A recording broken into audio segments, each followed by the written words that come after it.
여러분, 트럼프가 경선에서 연승을 하면서 지금 파죽지세로 치고 나오고 있습니다.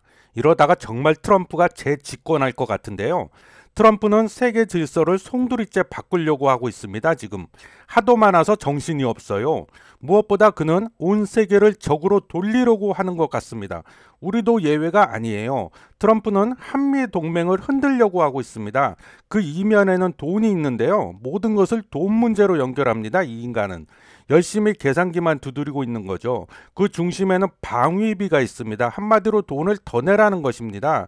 작년에 우리가 미국에게 지불한 방위비 분담금이요, 무려 1조 1,800억인데요. 이것은 2022년과 비교하면 7.4%가 증가한 수치라고 합니다. 트럼프는 이 금액도 적다며 더 내놔 이러고 있는 거예요. 트럼프는 동맹에 대해서 돈은 돈대로 쓰고 남 좋은 일만 시키는 것이라고 생각합니다. 동맹이 과연 남 좋은 일만 시키는 것일까요? 과거 로마 제국이 패권국이 될 수 있었던 데는 동맹의 힘이 컸습니다.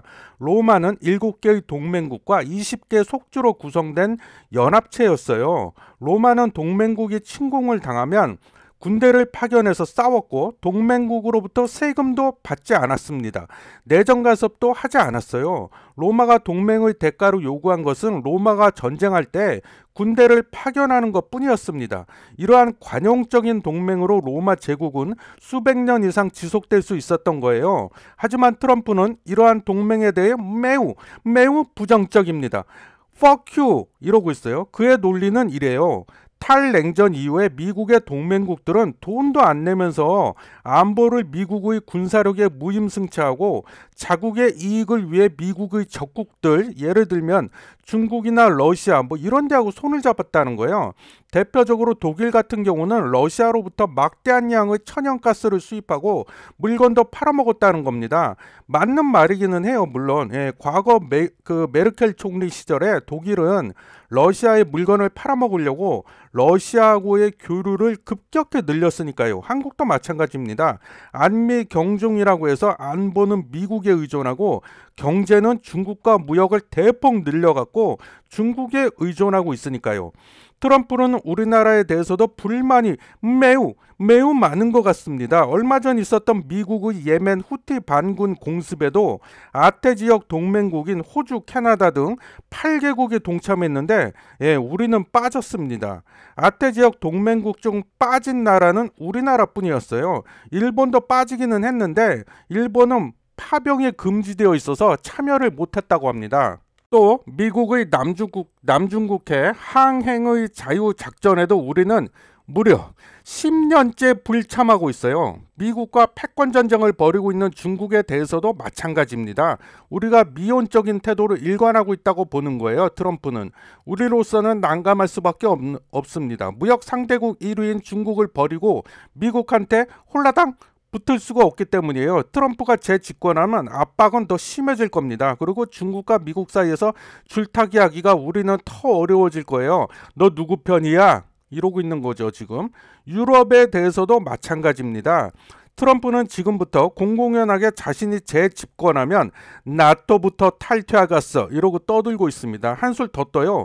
유럽이 러시아의 침공을 당해도 나는 모르쇠로 일관하겠다는 겁니다. 이 바람에 푸틴만 신났어요. 푸틴은 미국이 우크라이나 지원을 당장 끊으면 지금 당장이라도 전쟁을 끝낼 수 있다고 큰 소리 뻥뻥 치고 있습니다. 유럽은 난리가 났어요. 지금 사실 유럽은 그동안 안보는 미국에, 에너지는 러시아에 의존하면서 무사 안일했던 것도 사실입니다. 독일은 원자력 비중을 급격하게 줄이는 바람에 작년 기준 독일이 수입한 전체 천연가스 중에서요, 러시아가 차지하는 비중이 무려 55%에 달했으니까요. 경제 또한 제조업이 무너지는 등 유럽의 병자 소리를 듣는 신세로 전락을 했습니다. 트럼프의 불간섭주의하고 고립주의는 대만에도 영향을 미칩니다. 만약 중국이 대만을 침공해도 관여하지 않거나 관여한다고 해도 매우 소극적인 태도로 일관할 수가 있기 때문입니다. 트럼프는 우리한테도 또 주한미군 철수를 운운하며 뻑하면 이 얘기야. 주한미군 주둔 분담금 더 내놔 이러면서 압박하고 있습니다. 이처럼 트럼프가 동맹을 흔들어대면 좋아할 곳은 어디일까요?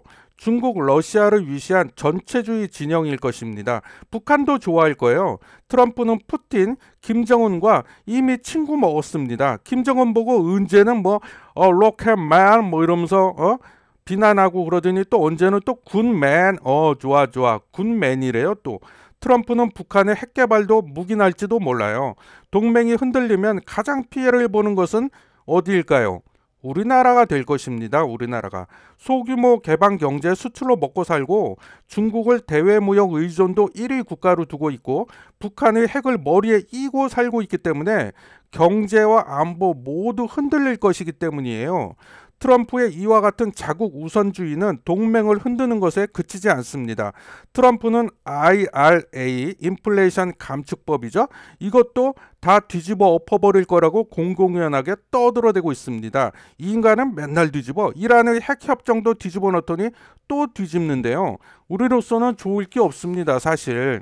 현대차는 미국 조지아주에 전기차 공장 열라 짓고 있고요. 55억 달러가 투자했대요. 기아차도 조지아주에 올해 완공 예정으로 50억 달러를 쳐들여갖고 전기차 공장 짓고 있는데 트럼프가 IRA를 뒤집어 엎어버리면 나가리가 될 수도 있기 때문입니다. 트럼프는 IRA에 대해서 매우 부정적입니다. 그의 생각은 미국에서 세일이 터지는 바람에 우리나라가 당당한 원유 생산국이 되었는데 넘쳐나는 석유 놔두고 왜 엄한 데다 돈을 쓰냐 이거예요.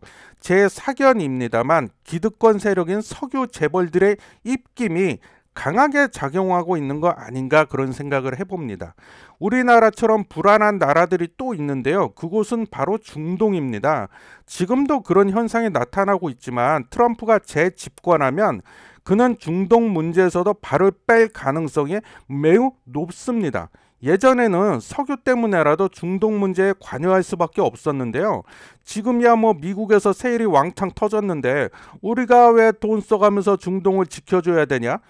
이런 생각을 할 겁니다. 물론 이란이 걸리기는 합니다. 중국을 견제해야 하는 미국으로서는 중동 문제에서 완전히 발을 빼고 중국 견제에 올인하고 싶은데 이란의 핵이 발목을 잡고 있는 거죠. 하지만 그렇더라도 트럼프가 워낙 어디로 튈지 모르는 인간이기 때문에 완전히 발을 뺄 수도 있다는 거예요. 약삭 빠른 사우디의 빈 살만은 이 점을 누구보다 잘 알고 있습니다. 그래서 탈석유 정책에 올인하고 있죠. 지금 그렇게 독자 생존하기 위해서 안간힘을 쓰고 있는 겁니다. 물론 미국은 이러한 점이 못마땅할 거예요. 빈살만이 얼마나 꼴보기 싫겠어요.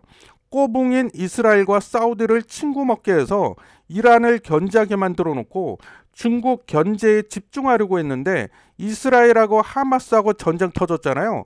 그 바람에 그것도 물 건너갔어요. 트럼프가 재집권하면 중국은 또 좋을 수도 나쁠 수도 있는데 제 생각으로는 나쁠 확률이 더 높습니다. 왜냐하면 미국과 무역 전쟁을 또 벌여야 하기 때문이에요. 트럼프는 이번에도 중국산 제품에 고유의 관세를 이빠이 데스네 때려버리겠어 이러면서 벼르고 있습니다. 중국으로서는 무역 전쟁을 피할 수 없게 되는 거죠. 일방적으로 당하고만 있을 수는 없죠. 그래서 중국도 반격을 할 테고 보복관세 이런 거 때리겠죠. 그럼 이게 이제 무역 전쟁으로 가는 거예요. 한편 미국의 작년 기준 중국산 제품 수입액은 20%가 감소했습니다. 이거 적은 수치 아니에요. 점유율은 14%로 20년 만에 최저치를 기록했어요. 미국의 최대 수입국 1위 자리를 멕시코에게 빼앗길 판입니다. 거의 뺏긴다고 봐야 돼요. 이래저래 중국은 고민이 많을 것으로 보여집니다. 물론 우리나라는 더 고민이 많겠죠. 지금까지 다방면에 걸쳐 살펴봤는데요. 제 사견으로는 트럼프가 당선되고 아마 세계 질서는 한동안 요동을 칠 겁니다. 혼돈의 시대가 펼쳐지는 거죠. 우리 또한 대비를 철저히 해야 될 겁니다. 특히 우리는 더 지금까지 트럼프가 재집권하면 벌어지는 일들에 관해서요. 초압축해서 말씀드렸습니다. 시청해 주셔서 감사합니다.